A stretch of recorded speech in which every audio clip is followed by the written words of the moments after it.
Did you know Gojo Satoru is despised by his creator? In this video, discover why his creator Gege Akutami dislikes him, the surprising truth about Utahime's feelings towards him, and the unexpected source of inspiration for Gojo that even Naruto's creator can't recall. Gojo is a huge fan of Digimon, and it totally makes sense, since he was born in 1989. Digimon was all the rage. In a manga flashback set during his high school days, Gojo was caught talking about Digimon. It's like he was reliving those nostalgic moments from his youth, reminiscing about the digital adventures of his favorite creatures. Gotta love those throwback vibes. And hey, the connection doesn't stop there. Both Gojo's Japanese and English voice actors have a little Digimon history themselves, as they voice characters in Digimon as well. Creators don't always love their characters, even if that character becomes a huge hit with fans, and Gege Akutami is a perfect example. He's definitely not a Gojo fan. He's thrown some major shade at him too. He's gone so far as to say Gojo lacks personality. Oh, and let's not forget when Gojo won a popularity poll and Akutami said, "Hey, you Gojo voters, especially you ladies,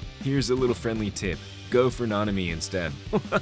Ouch. Akutami's got zero chill when it comes to his own character. Doesn't he realize that if he doesn't like a character, he has the power to change them? Gojo, the all-powerful sorcerer, has a soft spot for animals and actually has a cat named Gakuganji. Who would have thought this mighty sorcerer would have a cute and cuddly pet in his life? Can you imagine the scenes when Gojo brings Gakuganji to school? Students and staff must be in awe of this unexpected duo. The legendary sorcerer and his feline sidekick. Gojo's actually fluent in several languages, including English, French, and Chinese, which is seriously impressive. Whether he's traveling to foreign lands or connecting with sorcerers from far-off places, Gojo's got it covered. Imagine him speaking fluent English, effortlessly switching to French to charm his way through conversations, and then casually dropping some Mandarin when the need arises.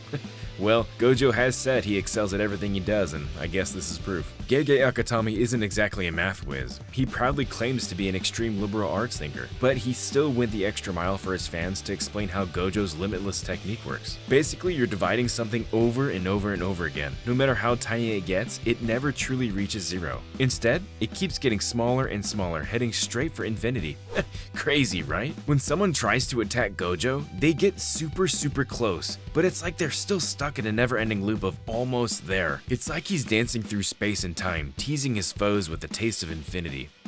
Epic. Gojo drops a historic bomb on us when he says he has an ancestor named Michizane Sugawara. Why? Because Michizane Sugawara was no ordinary Joe. He was a legit figure from the Heian period. But wait, it gets even more mind-blowing. Sugawara was so legendary that some Shinto practitioners now worship him as the god of learning. The real-life Gojo line is also descended from the Sugawara clan. It's like a crazy mix of history and fantasy, all wrapped up in one epic family tree. Ever wonder if there's anyone else who can use Limitless like Gojo? According to Akutami, there are other sorcerers with the possibility of using Limitless, but Gojo's the only one with the power to control it, as it is extremely difficult to use and requires sophisticated manipulation of cursed energy that only Gojo can pull off. The Six Eyes technique is the ultimate VIP ability in the Gojo family. Only a lucky few get to inherit this mind-blowing power, and let me tell you, it's next level stuff. When you've got the Six Eyes, you're not just some ordinary sorcerer.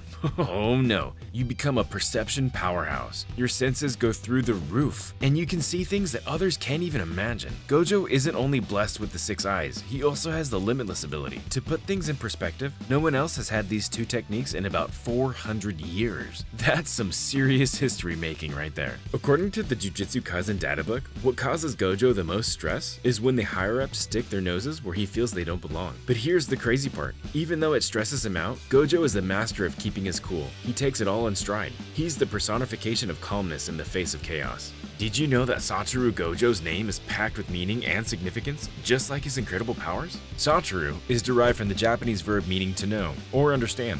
But hold on, it gets even more interesting. Names in Japanese can be written using different kanji characters, and each version carries its own unique interpretation. One interpretation means to attain higher perception. Now, how cool is that? His name is tailor-made to match his Six Eyes ability. As you already know, Gojo's not your average sorcerer. With all that incredible power and responsibility on his shoulders, spare time is a luxury he rarely gets to enjoy. But when he does manage to take a break, you won't catch him indulging in any hobbies. You see, Gojo's a walking prodigy. He's impossibly good at everything he puts his mind to. So why bother with any hobbies when you're already a master at everything you try, right? He's living in a perpetual state of I got this. Whether it's a sport, game, or some other activity, Gojo is on another level of expertise. He's the ultimate jack of all trades. Like Bleach's Taite Kubo, Gege Akutami likes to pick theme songs for his characters, and Gojo gets not one but two theme songs. First is Into an Unseen Tomorrow by Asian Kung Fu Generation. Can you feel the vibes? It's like Gojo's charging into the future, ready to face whatever comes his way.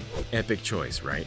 The second is Shame on Me by Avicii. The lyrics of this track sound like Gojo's former friendship with Geto. It's like a roller coaster of emotions, a deep reflection on past mistakes and the consequences of actions. Utahime cannot stand Gojo, and he may be the only person in the world who has no idea. Gojo thinks so highly of himself and dismisses that anyone could dislike him, that he believes Utahime is joking when she tells him how much she dislikes him. I mean, who dislikes Gojo? Nobody, that's who. Except for Utahime, apparently, which probably makes her dislike him even more. People may think that Gojo's lazy and doesn't do much to help out when his students are out fighting curses, but the reason he stays out of fights as much as possible is for the sake of his students. You see, he wants his students to grow as strong as possible, and if he were to always jump in and save the day, his students are not going to grow. So get off his back a little, okay? Gojo's blindfold isn't just a fashion statement, it has real purpose. If Gojo went around without it, he'd burn out super fast because his 6 eyes power is always on, and it takes some serious mental focus to control. Even with the blindfold covering his eyes, he can still sense his surroundings and even spot things without cursed energy, like buildings and stuff.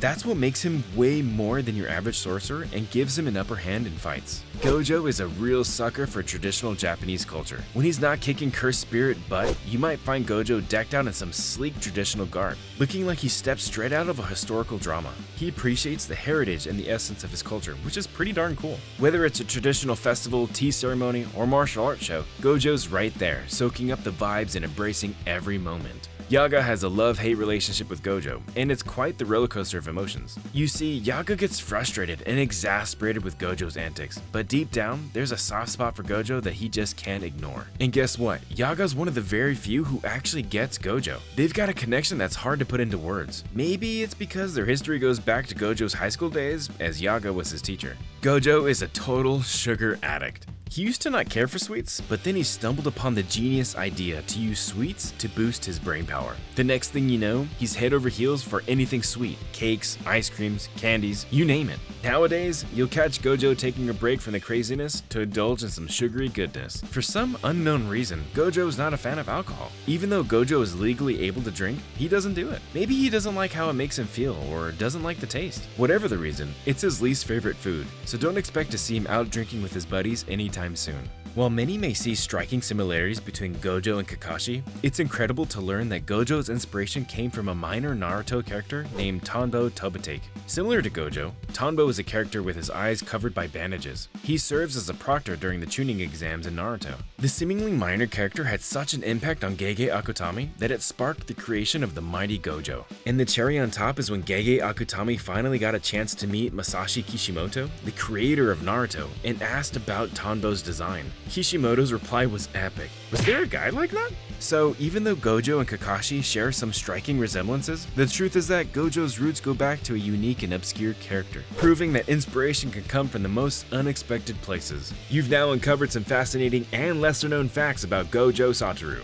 the iconic character from Jujutsu Kaisen. Who would have thought that a powerful sorcerer had so many intriguing secrets?